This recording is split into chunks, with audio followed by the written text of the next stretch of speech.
प्रज्ञा को रील्स बनाने का बड़ा ही क्रेज है और वो दिन भर रील्स बनाती रहती है। खाते पीते घूमते फिरते घर में कॉलेज में रील्स बनाने के कारण प्रज्ञा पूरे कॉलेज में हाईलाइटेड है। जहां उसके रील्स सभी को पसंद आते हैं, वहीं मनीषा चिंता में डूबी रहती है। एक रोज जब खाते हुए प्रज्ञा रील्स बना रही होती है, तब मनीषा कहती है, एक मिनट भी चैन नहीं है इस लड़की को। यह नहीं कि खाना तो आराम से खा ले, लेकिन नहीं, अरे थोड़ी देर रील्स नहीं बनाओगी तो आसमान नहीं टूट पड़ेगा। अरे मम्मी, इसी को तो कहते हैं डिटर्मिनेशन। तुम नहीं समझोगी ये सब। हे भगवान, इस लड़की को सद्बुद्धि दे। जब देखो तब टेढ़ा बाका मुंह बनाती रहती है। मनीषा की बात का प्रज्ञा पर जरा भी असर नहीं होता और वो खाते खाते रील्स बनाती रहती है। दिन बीतने लगते हैं और देखते देखते प्रज्ञा का कॉलेज भी खत्म हो जाता है।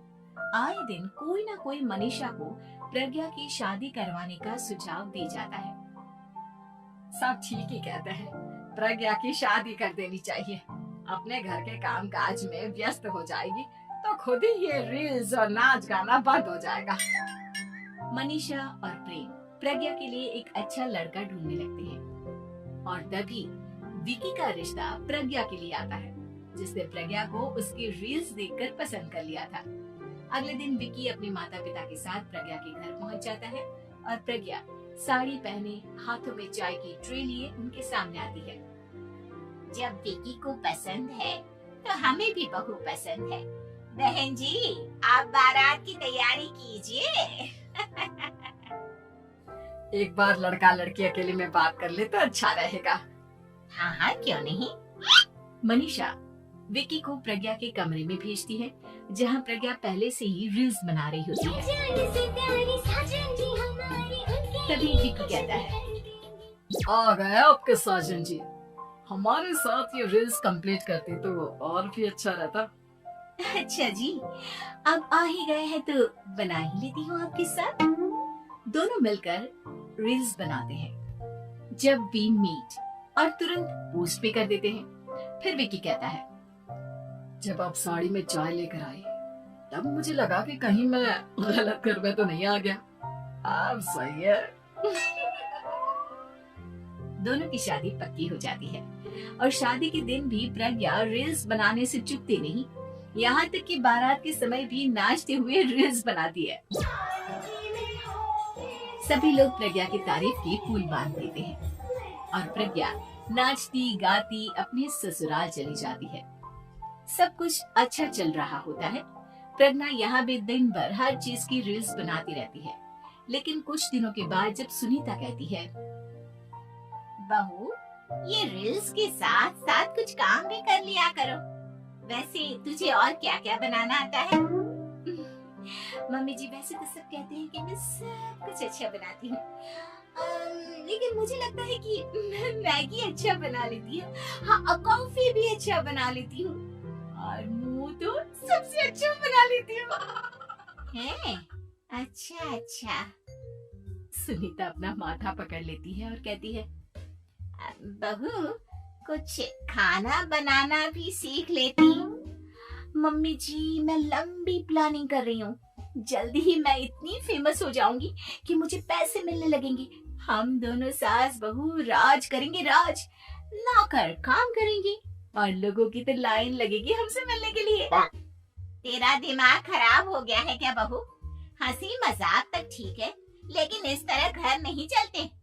जितना जल्दी हो इस घर के तौर तरीकों को सीख लो। प्रज्ञा मुंह घुमाकर चली जाती है और तुरंत उसी वक्त एक रील बनाती है। ये देख सुनीता का गुस्सा 7वें आसमान पर चला जाता है और विकी के घर आते ही सुनीता उसे सब कुछ बताती है। विकी भी अब प्रज्ञा की इन हरकतों से परेशान हो जाता है। तुम टेंशन मत लो मम्मा, मैं देख लूंगा। विकी कमरे में जाता है तो देखता है कि प्रज्ञा रील्स बना रही है। विकी बड़े ही प्यार से प्रज्ञा से कहता है, प्रज्ञा, इन सब के लिए मैं तुम्हें मना नहीं कर रहा हूँ, लेकिन फिर भी हर वक्त तो ये अच्छा नहीं लगता ना। समझने की कोशिश करो, मुझे भी तुम्हारा थोड़ा वक्त चाहिए। मैं जब ऑफिस से आता हूँ तो मुझे समय देने की जगह इसी में लगी रहती है। तुम ज्यादा ही सोच रहे हो।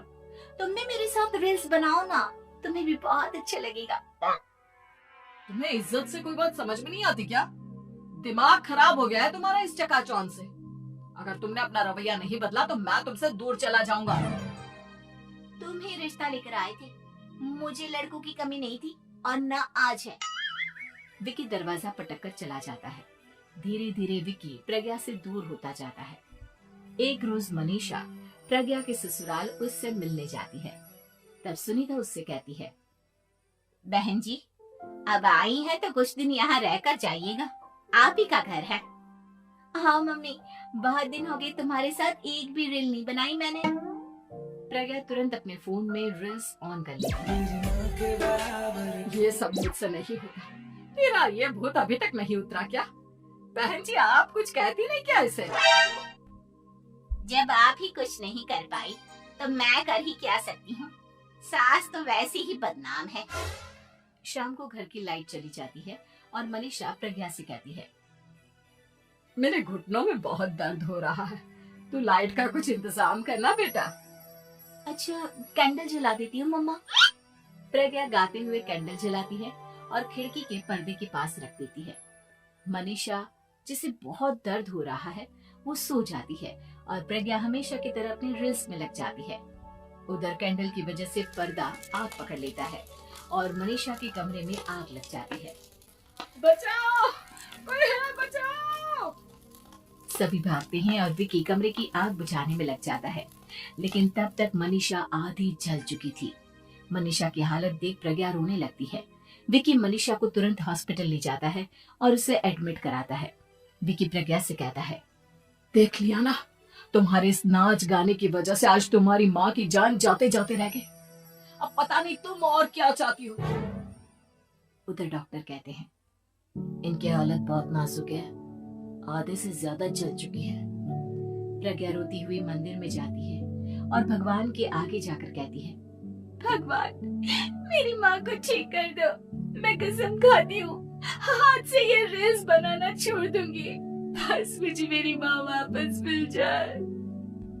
2 दिन बीत जाते हैं और मनीषा खतरे से बाहर आ जाती है।